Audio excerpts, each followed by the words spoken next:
doing something a little different today.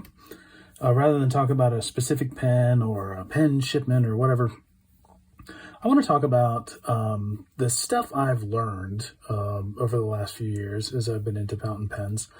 And I was thinking about what I've learned and how, where I am today, much more comfortable than I was when I first started.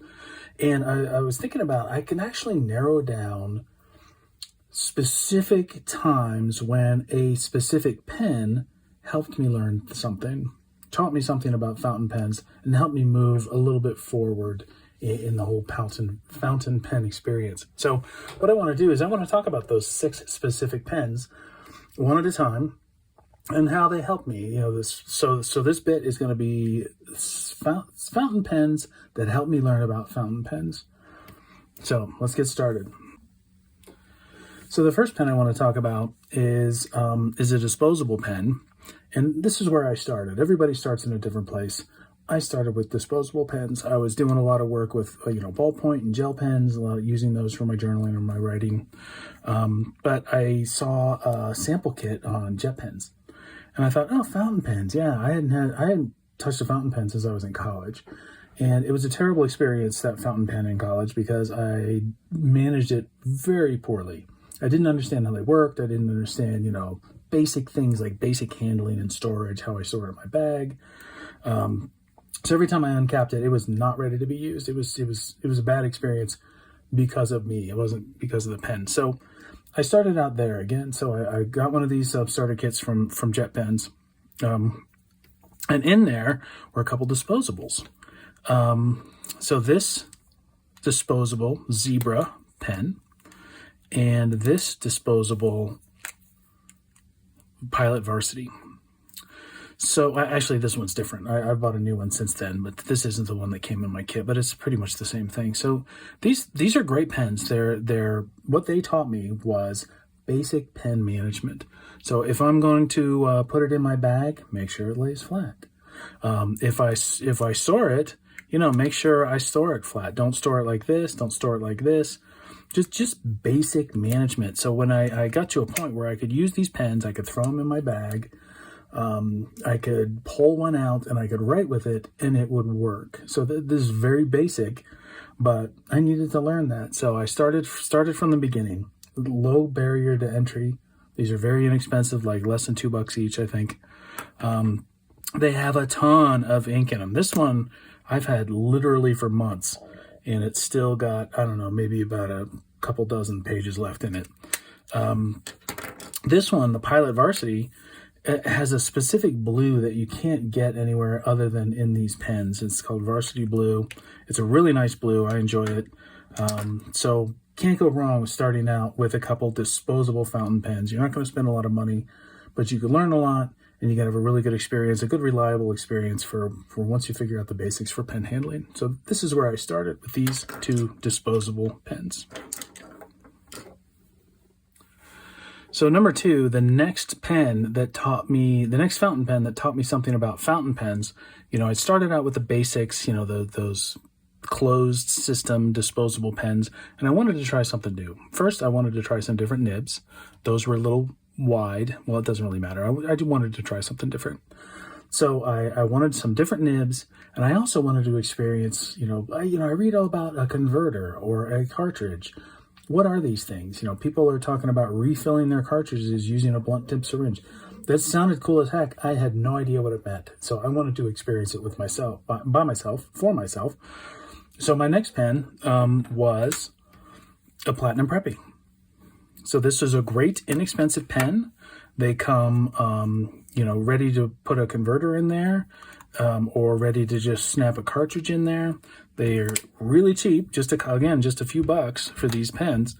And I can get a nice variety of them for little money. And so I could start experimenting with cartridges, with converters, with different types of ink. So this kind of helped me get past that, just the basics about what are these different components to a pen and how do they work. So I was able to use these 3 pens, these very same 3, and really learn about different inks and, how you clean the pen, how you get one ink out and put another ink in it, basic stuff like that.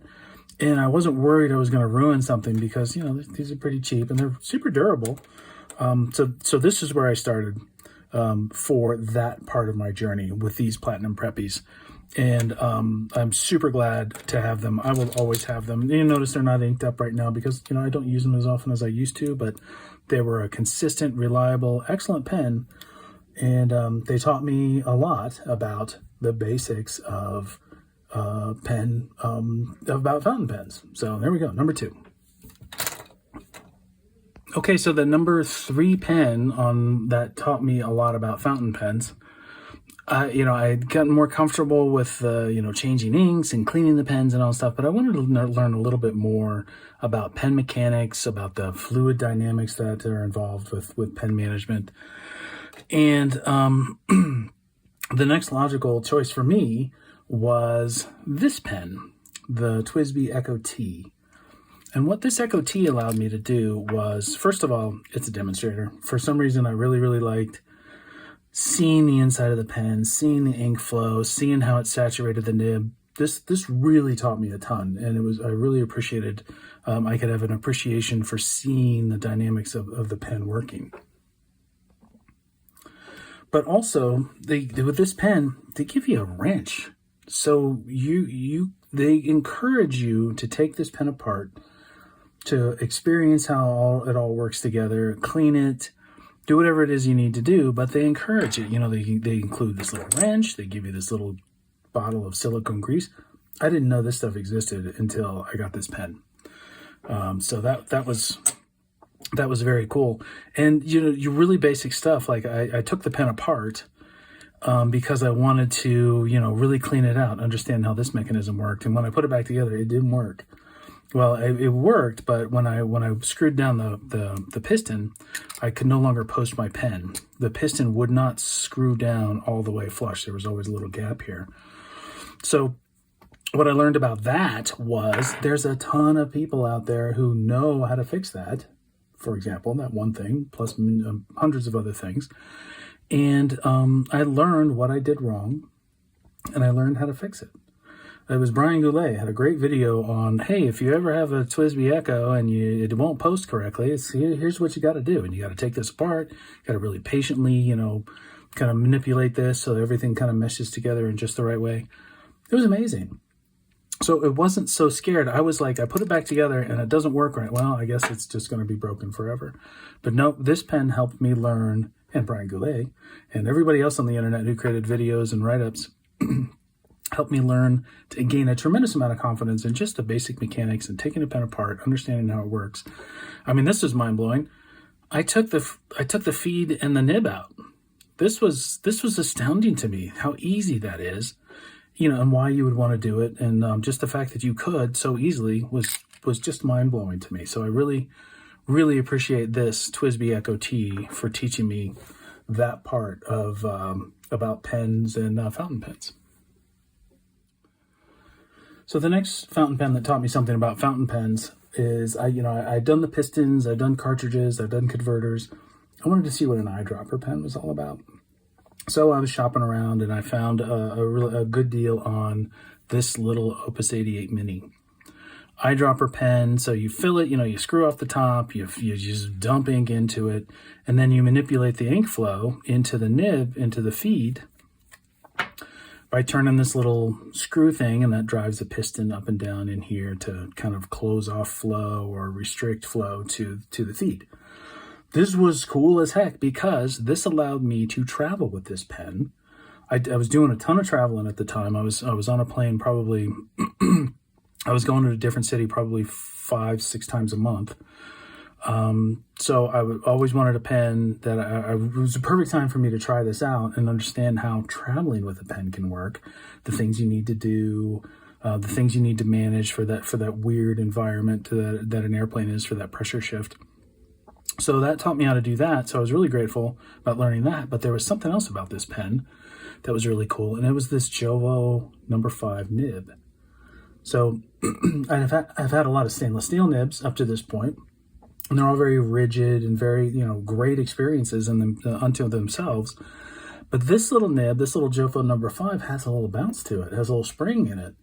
And that was mind-blowing to me. I'd read about it. I knew it was going to be slightly different, but I didn't expect to love it as much as I did. So I loved it so much that I abandoned all my other pens, and I wrote with this for months. Everywhere I went, I had this in my pocket or in my bag, and I took it everywhere I went because that experience, just that shift in how the nib, on the paper, and just that springiness and just the bit of expressiveness you get out of it.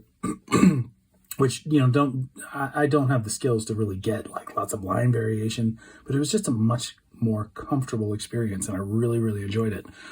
So this pen, originally bought it to experience the eyedropper component of it, which was fantastic. I learned a ton about that, but I also got the bonus of this extra Jovo nib, which opened an entire new world of possibilities for me when it came to nibs and fountain pens.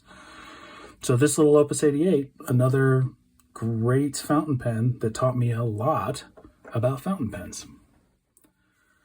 So by this point in my experience, I've become very comfortable with manipulating pens, managing them, changing the ink, maybe taking them apart to clean them if I want to. But I wanted to kind of go up a bit in the nib experience. And I had read a lot about Pilot pens. And by this point, I had a Kakuno, I had a Metropolitan, and I was really enjoying the Pilot feel. They're a little bit more formal, I think.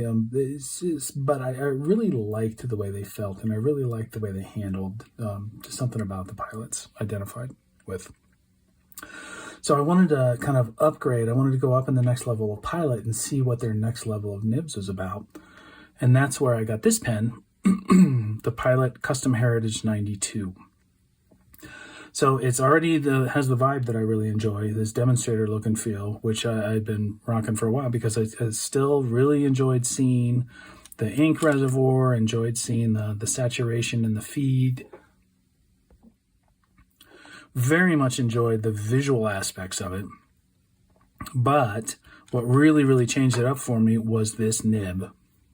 So this is a Pilot number 5 nib. And this one's, what is this? Fine. This is a fine. So nothing extravagant or weird.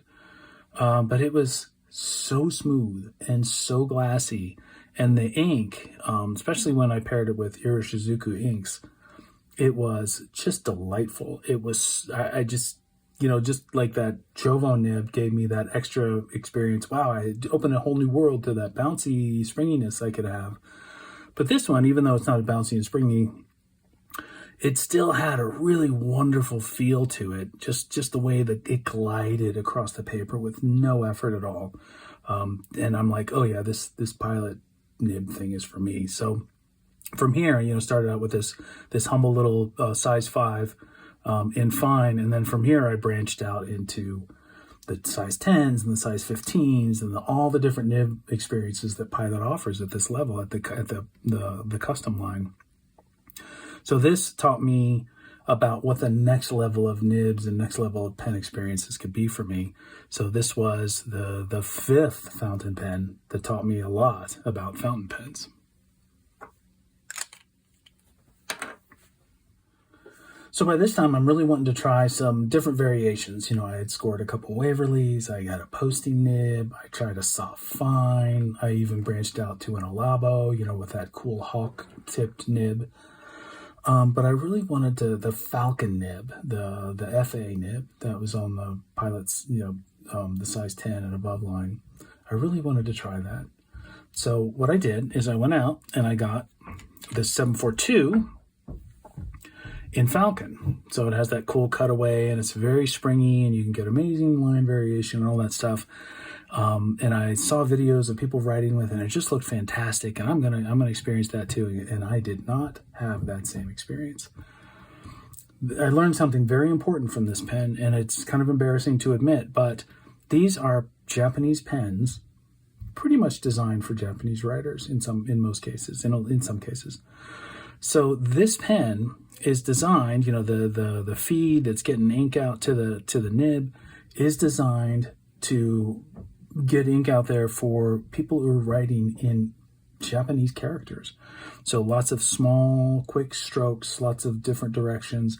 they're not writing like like I would write with cursive, where they've put the pen on the page and then they drag it along for an extended period of time. And I expect the ink to flow evenly that entire time. Well, what was happening, I took this gorgeous thing I was so excited for, and I start writing, and every word was a hard start. Every, excuse me, every downstroke was a railroad. So it was just awful. I was not enjoying this experience at all, and I could not understand what I was doing wrong. And then that's when I learned, oh, it's just not designed to write, to deliver ink to the nib the way I was expecting it. So that was a huge learning experience for me. So that was part one of that learning experience. Part two was I learned that the feed, the pen's beautiful. All you need is a different feed. If you want to write in cursive, where you have the pen, the nib touching the paper for a lot longer than you would if you were writing Japanese characters, you just need a different feed. And so this was mind-blowing to me too, that I would take this pretty expensive pen and I would take it apart and I would jam another feed in here and it would be a different experience. So I went to Flexible Nib Factory. They make a nib feed specifically for this pen, for this nib. And this is it in here. It's ebonite. The original feed is gray and it's in a box over there and I forgot to get it out. So this is the ebonite feed, and now this feed is designed for cursive writers. So I can take this pen and I can write supercalifragilistic and Mississippi, whatever the heck I want to write, all the way across the page, and it just flows. Ink just flows through this thing, and it completely changed my experience. So this pen taught me a couple things. It taught me about, understand what I'm really buying and understand who it's really for. And it might not be me all the time, and that's okay. I just need to understand that, because there might be ways that I could make it work for me, which did in this case. And so this was a fantastic experience.